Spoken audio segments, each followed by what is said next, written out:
Vendredi 31 août 2018, 9h à Cotonou. Bienvenue à la grande édition sur Ezaïe TV.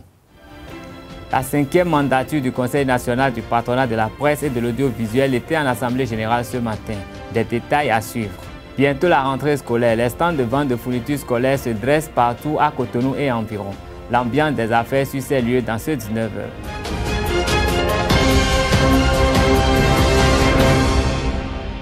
Mesdames et messieurs, bonsoir. Le Press Club Café Média Plus organise ce jour le 200e numéro de cette séance hebdomadaire. Une rencontre spéciale avec une affiche alléchante et des intervenants de choix dont nous aurons le plaisir de vous rencontrer dans nos prochaines éditions. Plusieurs arts routiers de la ville de Cotonou sont dans un état de dégradation avancée et favorisent une stagnation des eaux de pluie, ce qui entraîne des bouchons sur les voies. Dans la dynamique de faciliter la circulation aux urgences, le service technique de la mairie de Cotonou explique la longue attente avant la réparation de ces axes routiers dégradés. Les dégradations de voies ont plusieurs causes. On peut peut-être imaginer des causes liées à la structure de la chaussée lors de la fabrication, lors de la construction, je vous l'ai dit. Lors de la construction de la chaussée, bon, ça c'est possible. Mais il y a aussi l'utilisation qu'on en fait. L'exagération des charges à l'essieu, tout cela, et à ce niveau-là, il y a beaucoup d'éléments. On ne va pas rentrer dans les détails qui contribuent à la dégradation des chaussées. Mais qu'est-ce qu'on fait?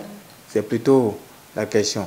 Vous avez à ces niveaux-là, lorsqu'on rentre à l'intérieur de la ville, où il y a des voies pavées, qui sont là où les pavés sont dégradés, là où les chaussées en pavé sont dégradées, ces endroits-là sont des endroits qui sont répertoriés par la mairie, qui les a budgétisés, mais il faut des procédures. Et dès que les procédures vont aboutir, on va les réaliser. Mais au niveau de la voie bitumée, cette dégradation relève donc de la compétence du ministère des Infrastructures, et notamment de la direction départementale des infrastructures des transports.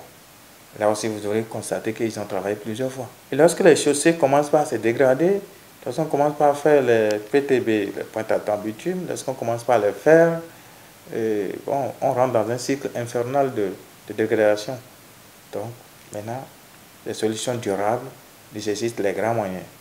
Et lesquelles solutions sont toujours pensées aussi au niveau central et au niveau du ministère, et avec le temps, certainement, vous allez voir que ces problèmes-là auront leur solution.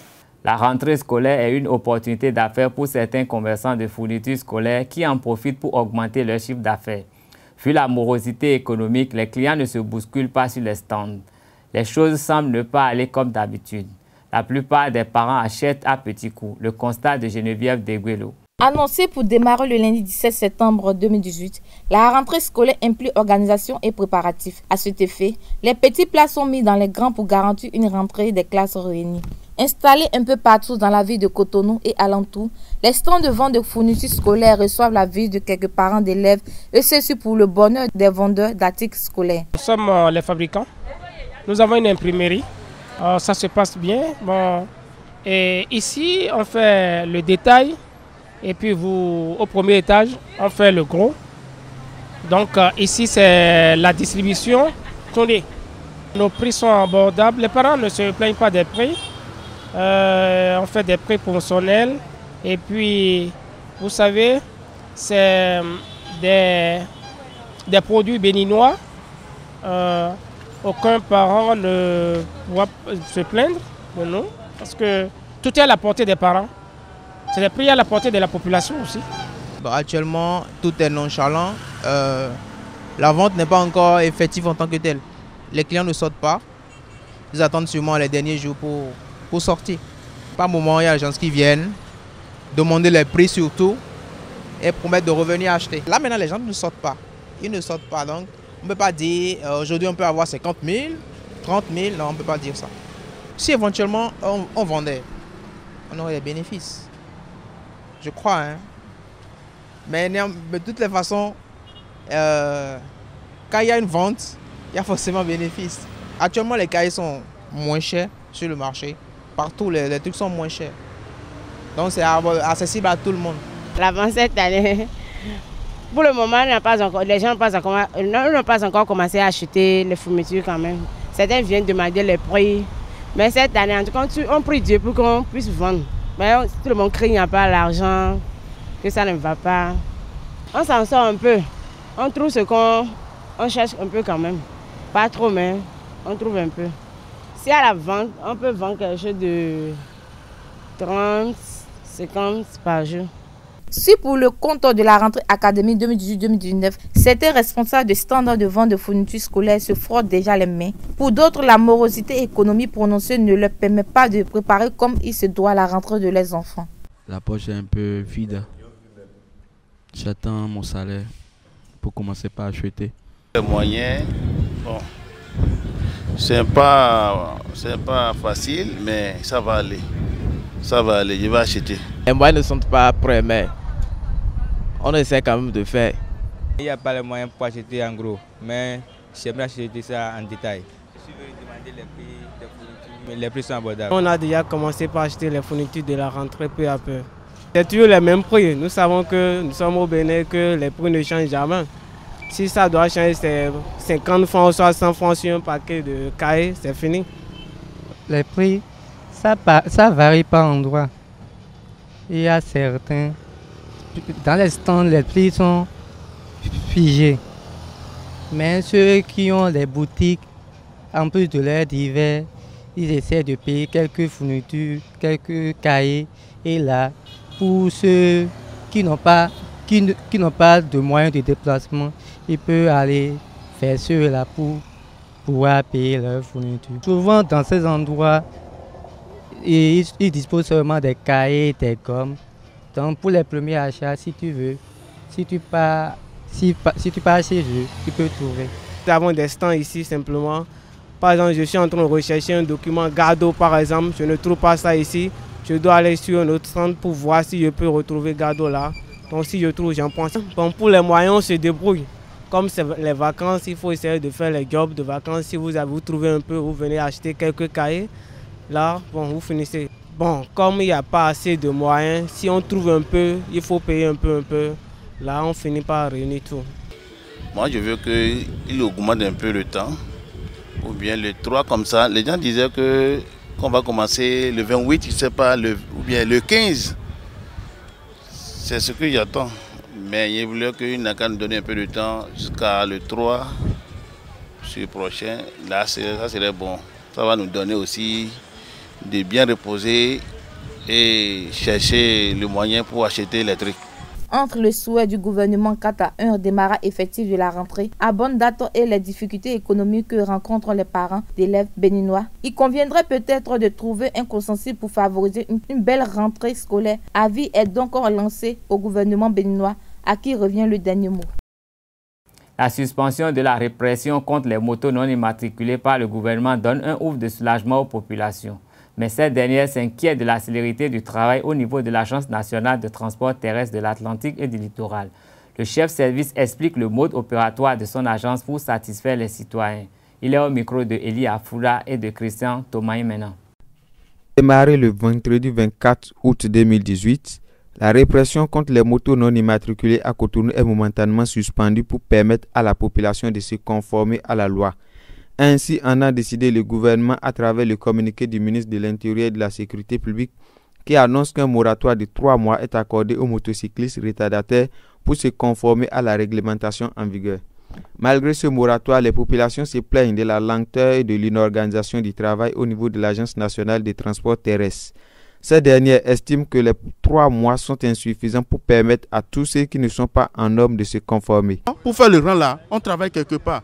Si on laisse le boulot de nos boulots pour venir rester ici toute la journée, il y a certains qui ont dormi même ici. Ils n'ont pas pu être satisfaits. Comment on veut faire? Qu'on recrute les jeunes étudiants, les gens sont en vacances, qu'on les recrute pour décentraliser le truc, pour les retraits là, que ça soit au moins plus facile que les autres. J'ai fait une liste de 50 personnes là maintenant. Je ne sais pas quand je vais passer. Je suis au 7e position. Nous donc nous avons fait 6 ans. Il y a au moins 5 postes. Face à cette allégation des citoyens, le chef service annexe de l'Agence nationale des transports terrestres du littoral fait des clarifications sur l'organisation du travail au niveau de sa structure et déplore le manque de volonté des citoyens qui attendent la répression pour se manifester. La situation que nous voyons depuis lundi est une situation que nous, on attendait un jour. Et c'est pour que cette situation n'arrive jamais que les autorités au sommet de l'État du nouveau départ, dès leur arrivée, ont pris certaines mesures pour que ce que nous vivons aujourd'hui n'arrive jamais. Les postes d'enregistrement ont été multipliés pour contrer le flux et les centres d'informatique précédemment créés pour prévenir l'urgence fonctionnent tous les jours pour satisfaire les citoyens, explique le chef service annexe du littoral.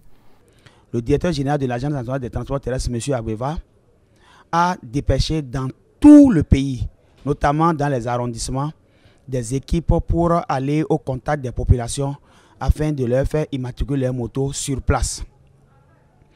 Ceux dont les dossiers ont été rejetés ne savent pas à quelle fin se vouer. On dépose les dossiers, les papiers originaux de nos motos. Après on vient, on nous dit que c'est rejet, on ne retrouve pas. Où on va trouver les papiers maintenant pour faire les plaques de ces motos? Et quand on a là-bas, nous avons rejet, mais ils sont tous. Fait bien quand on peut aller avoir moi, fait où ça on est. Donc, we m'a sorti le message ni bon, et n'allait voir déposer des faux, n'allait voir, n'allait voir hier. Les gens ont brûlé bon, les gens donc bon, y a baro eni, de we to fier bon mi asen jamais, les mi abro bon. L'Agence nationale de transport terrestre est toujours ouverte pour servir les populations. Le Conseil national du patronat de la presse et de l'audiovisuel tient son assemblée générale ce jour. Sous le thème CNPA, Bénin 5e mandature, bilan à mi-parcours et perspective, l'initiative vise à rendre compte des actions menées par le bureau et d'actualiser le statut de l'institution au regard des défis numériques. Chers délégués, le CNPA Bénin 5e mandature, c'est aussi le bilan. C'est près de 90 audiences accordées et obtenues de la part aussi bien des fondations, des structures gouvernementales, des institutions de la République, des ambassades, des ministères et des partenaires techniques et financiers. Le CNPA, c'est 2 représentations à l'extérieur du Bénin. C'est plus de 70 participations à des travaux divers de développement de la presse, d'expertise et de consultation sur les thématiques liées aux médias. C'est aussi une série de réflexions sur le fonds d'appui de l'homme des médias, sur le financement innovant des organes de presse, sur le développement du numérique et les organes en ligne, bref, sur le développement à long terme de notre corporation. La lutte pour la restauration de la liberté de la presse, pour le respect et l'affirmation des droits des acteurs des médias, a également meublé ce bilan à chaque fois que cette liberté a été gauchement mise en mal ou blacklistée par des actes attentatoires à son intégrité. Le bilan, c'est le bilan de toutes les activités qui ont été menées. Disons les grands chantiers que nous avons ouverts en ce qui concerne la régie publicitaire, en ce qui concerne les formations diplômantes au patron des médias, en ce qui concerne les formations certifiantes sur les questions de gestion des organes de presse, aux ressources humaines, à la fiscalité, au financement innovant des organes de presse, etc. etc. Il n'est pas superflu de rappeler aussi que nos contributions en termes de participation aux réformes au niveau de l'aide d'État à la presse a été de mise. Désormais, vous savez, nous allons au niveau du FADEM, du fonds, pour mettre fin à la forme classique d'attribution de l'aide.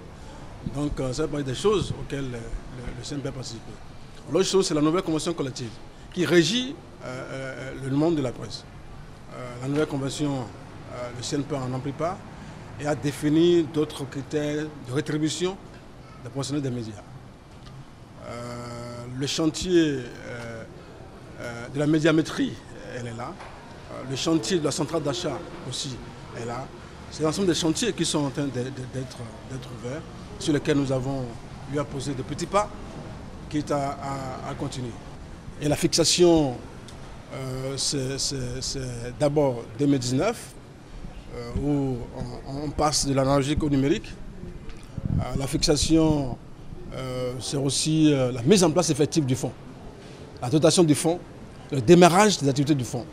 Parce que le fonds va révolutionner un peu toute l'attribution qu'on peut faire par rapport à l'aide. Et désormais, il y aura des projets à financer sur présentation des projets au niveau des médias.